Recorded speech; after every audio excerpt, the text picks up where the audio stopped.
大家好，我是乡音苑的思源者 Steve Hansen。乡音苑是一个收集汉语方言口述故事的网站。我们收集的故事有的来自中国各个村庄社区，有的也来自世界上其他国家的华人移民聚居地。接下来我就用我自己的方言美式英语来讲，好吧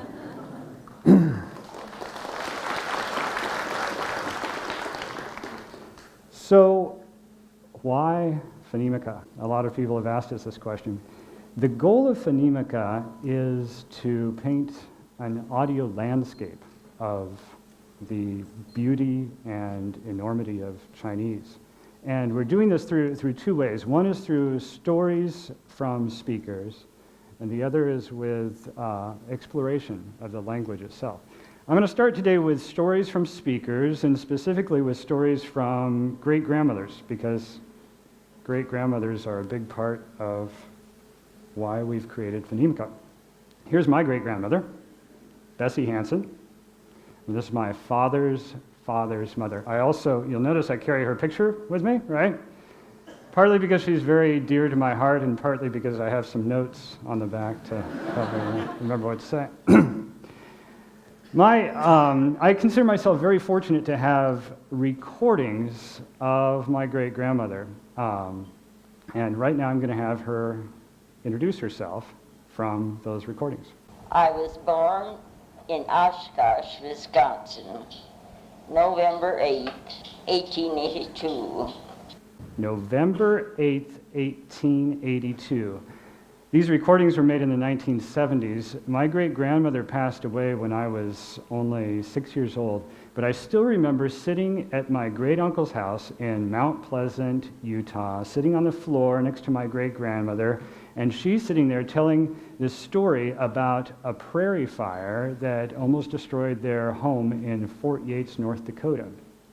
And right now, because her children, so my grandparents, her children took the time to record her stories, I get to share with you, my friends here in Shanghai, I get to share her telling the story in her own words.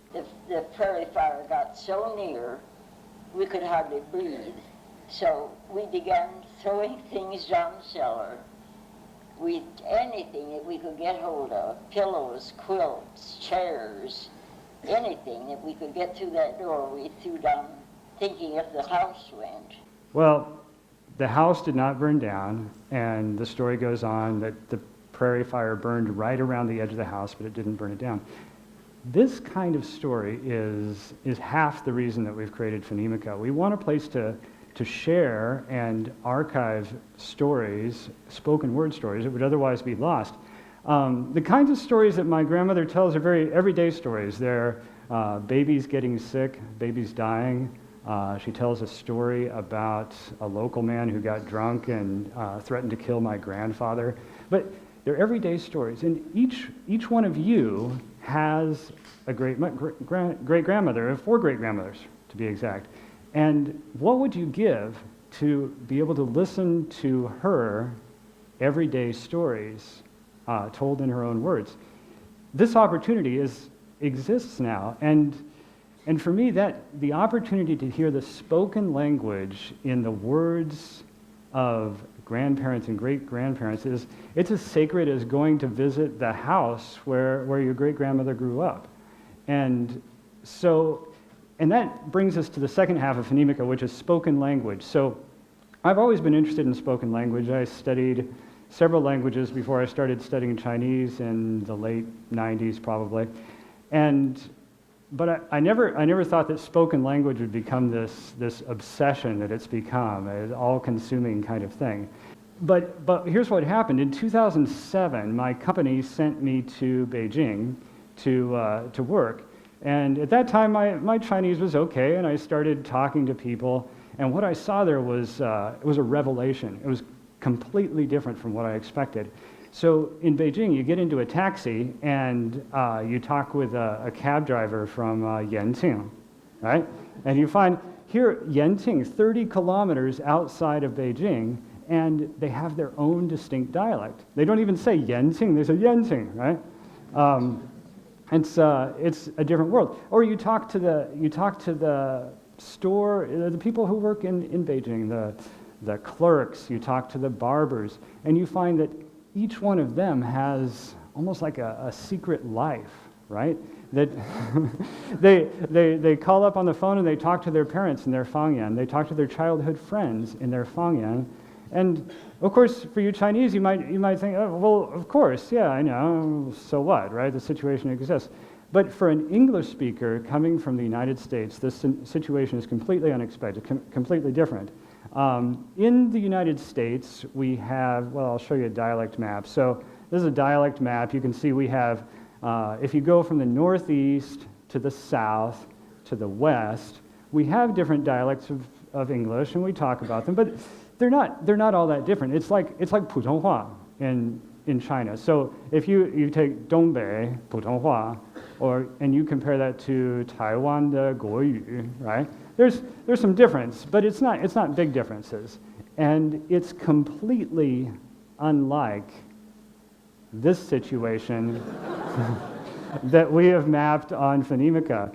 So each one of those little flags, the different color represents a different dialect, and each one of those many of them are completely different from Putonghua, many of them are completely different from each other. And that situation simply doesn't exist in American English. So that to me was a complete surprise. In 2007, the other surprise that I had was that I saw, along with the social change and economic development of China, you've got language change on a massive scale, unprecedented scale. So you have the situation where often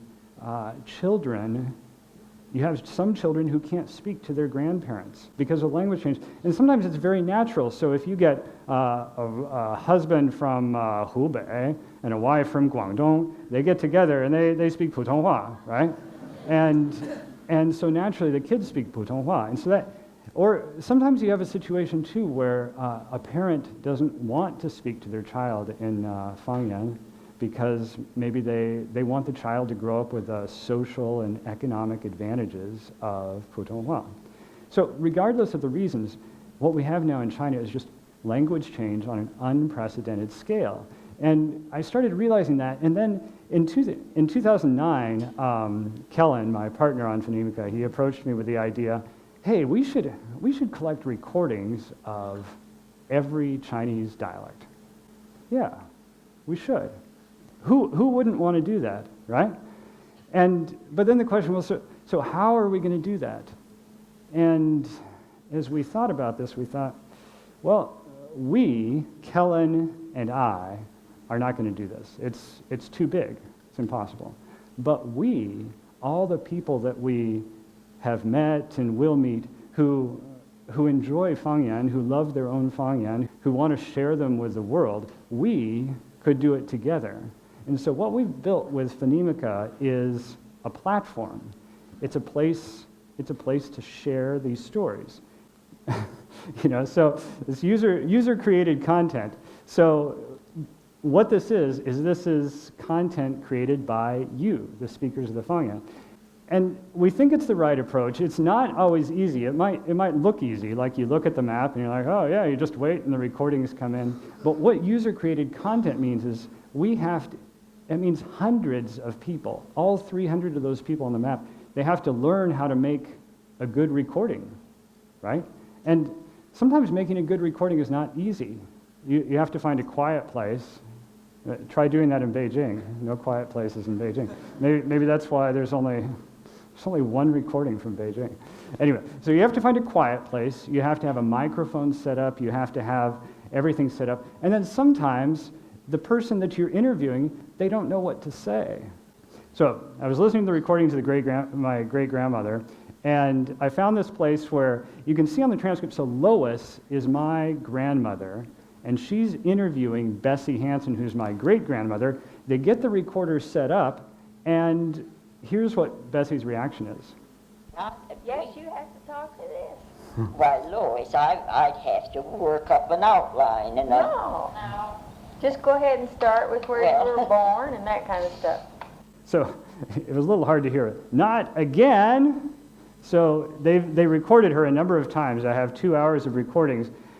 But the response that we give, a lot of times we have people email us and say, how do I get a good recording? And the answer is just to follow the same process that they followed with my great-grandmother, Bessie Hansen. Just find the quiet room, find the recorder, get everything set up, and then record. You can record for 10 minutes, 20 minutes, 30 minutes, it doesn't matter.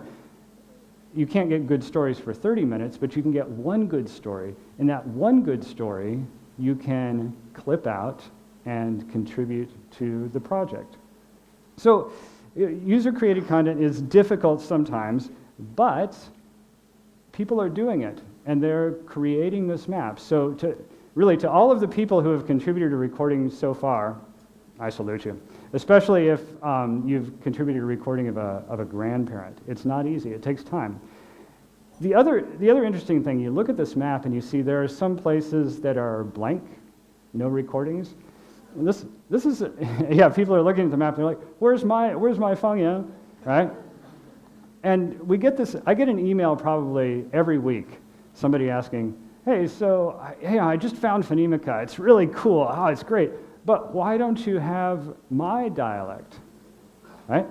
And every time I write back an email and I say, the reason we don't have your dialect is that our content is created by people like you.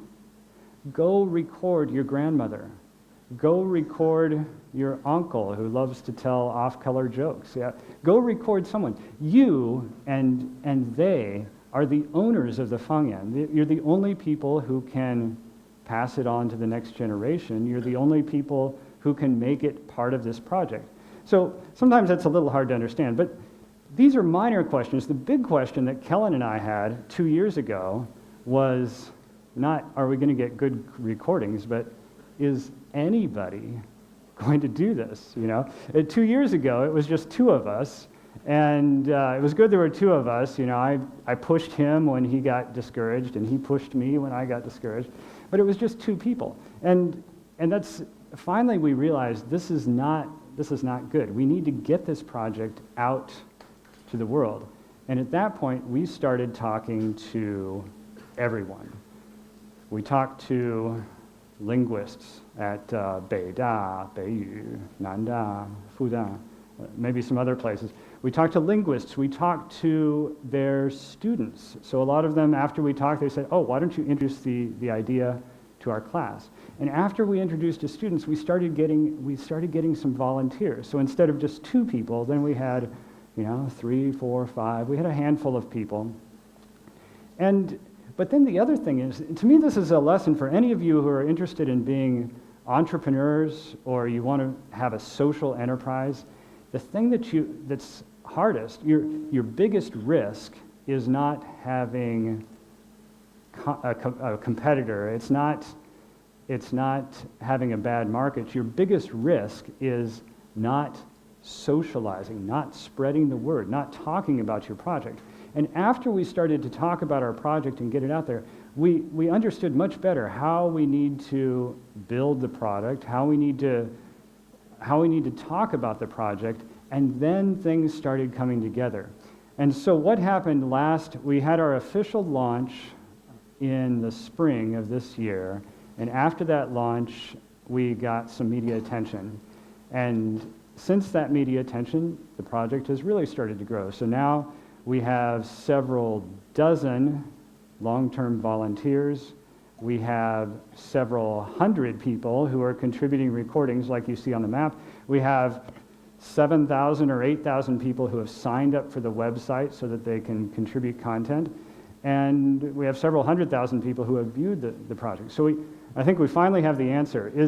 Is anyone going to be interested? Yeah, people are going to be interested, and we're excited about that. So, okay, I want to share with you what we've just started, right? We have 300 recordings. It's just kind of getting started, but I want to share with you what Phonemica is today and what we hope it's going to become in the future. Today what we have great stories. That's the recording that you're supposed to hear. 妹妹嘅家長呢就進嚟了，這妹妹说的一呀文拐古。 You were supposed to guess where that's from. Can anyone guess where that's from?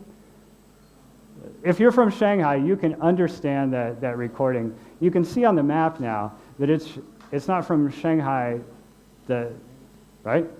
It's not from Shanghai in the city, but it's from west of there, and it's a lovely little story. Let me play this for you. This is actually the Putonghua translation from the website. And the background is that this is just a little clip, and in the previous part, a boy goes to school, and he's wearing no shirt, and his teacher asks him, so why aren't you wearing a shirt? And the boy says, a turtle took it. And the teacher and the classmates, they laugh, and the teacher says, well, maybe you should take it back from the turtle.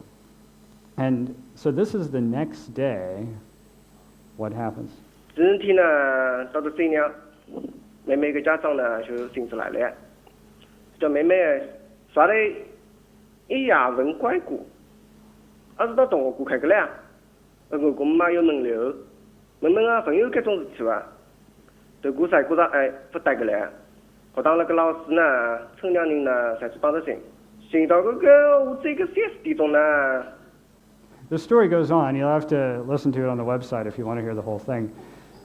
This is a great example of one of the interesting things we're getting on Phonemica today. So it's a great story. It's actually a tragic story, and it's a little bit scary. But if you want to take a tour of Phonemica today, this is a great place to start. The second place that I'm going to take you on the tour is not from the physical map, but instead, let's take a look at the map of Chinese, right? Everything Chinese is. What you see up there is the 10 major divisions of Chinese, according to the Chinese Academy of Social Sciences. That's the system that we use. And you might look at that and you say, oh yeah, Chinese is really big, right? 10 major divisions. We have Mandarin, Wu, Cantonese. Wow, yeah, it's big. But, and the recording that you just heard is from Wu. But this is just the first layer. I'm going to play you another recording right now that is another recording of Wu. And if you're a Shanghainese speaker, I want you to tell me, can you understand this? 我站的用马外国呢，就是用个草案里，有不同的国呢，就是日子。虽然就是日子呢，可是只做些。I'm not going to play the whole thing right now. If you're a Shanghainese speaker and you do not speak a Southern Wu language, you cannot understand that. You can see this is if you're from anybody from Wenzhou.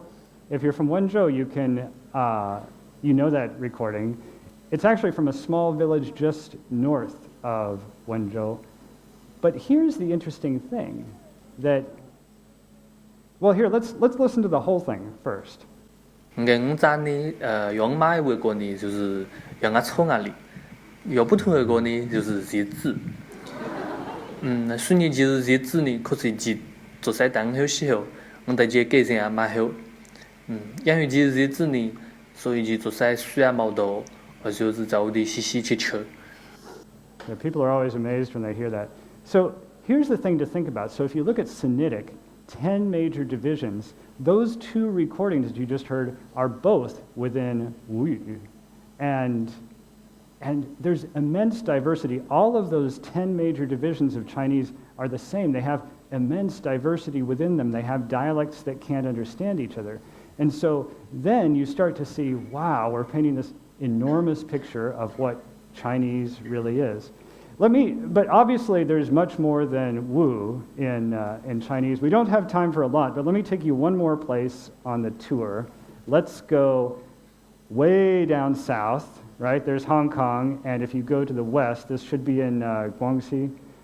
And in Guangxi, here's a recording. This is Cantonese. A lot of you will recognize it as Cantonese.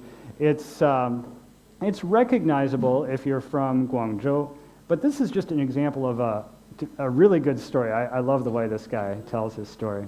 So the background is the boy, the narrator and his friends are playing on the roof of a hospital. And one of the boys falls in and he drags another boy with him. The narrator breaks his leg, and that's where the story starts. 隻肥仔呢就直接暈齊落個屋，另外一隻花名喊到馬騮衫嘅籠仔，成咗人搭上我哋兩隻身上，乜事都未有。間屋裏頭呢冷颼颼度，馬騮衫呢就見到好多啲白布，你吸到啲白布嘅台，然後隻馬騮衫計係以前電視啲睇過啊啲實驗室啊之類嘅嘢，計白布底下底啲係燒杯啊、藥瓶啊之類嘅嘢咯。就行過去翻開塊布，次次係睇到對腳係乜嘢，我嗰時有啲遠，唔識係咩事，就見到係馬騮衫嚇到成咗人，一頓都打落地底，剝開爆嘴啲哭啊喊啊，真係我見佢哭，我跟佢哭。So, if you can't guess how that story ends, you can go to the website and listen, but you're probably guessing correctly. So that's the end of our little tour of Phonemica today.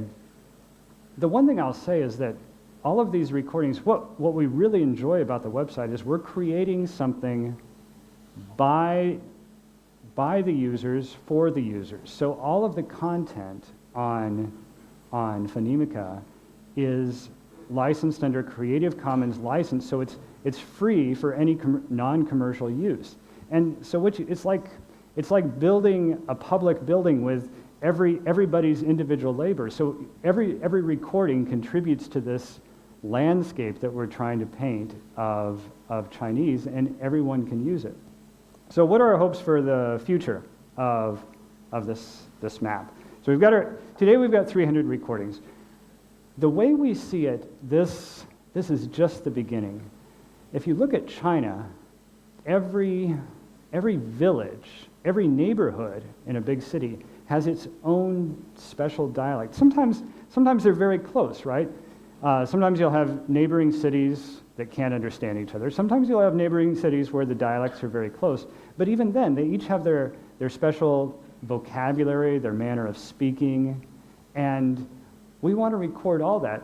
Also, we want multiple recordings. This project is very much not about collecting the one perfect recording of each dialect. Not, okay?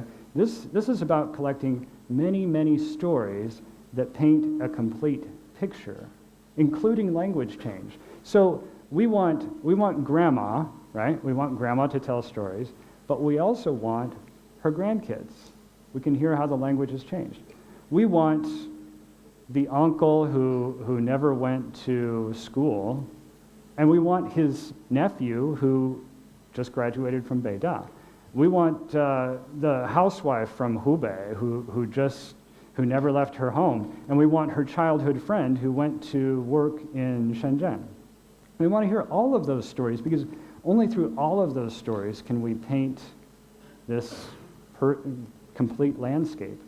So if you multiply that out, thousands of potential dialects, not just in China, but in Chinese-speaking communities around the world. Thousands. And within each one of those dozens of recordings, eventually that map is going to have tens of thousands of recordings. And whose recordings is it going to have? Well, let me ask you, how many of you are good kids? Well, some people have their cell phones, right? How many are good kids, and on your cell phone you have a picture of your parents? Anybody? Yeah. Okay, so pull out your cell phone. I don't have mine, but I'll pretend. Pull out your cell phone, look at the picture of your parents. Look at the picture of your parents and think, how many of your parents' stories are part of you? How many do you remember? How many are you passing on to the next generation?